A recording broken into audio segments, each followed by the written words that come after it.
Hi friends, welcome to Krishnaveni Vantillu. ఎలా ఉన్నారు అందరూ?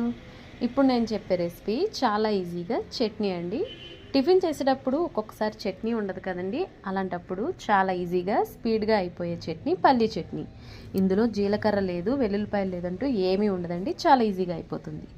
మరి ఇప్పుడు ఈ చట్నీ ఎలా చేసుకోవాలో చూసేద్దాం, వచ్చేయండి. కొద్దిగా ఆయిల్ వేసుకుని అందులో కొద్దిగా పల్లీలు, ఒక 5-6 ఎండుమిరపకాయలు వేసుకుని బాగా ఫ్రై చేసుకోవాలి. దీన్ని ఒక మిక్సీ జార్లోకి తీసుకుని ఇందులో తగినంత సాల్ట్ కూడా వేసుకుని మెత్తగా మిక్సీలో వేసుకుని గ్రైండ్ చేసుకుందాం. ఇది చాలా టేస్టీగా ఉంటుంది ఫ్రెండ్స్.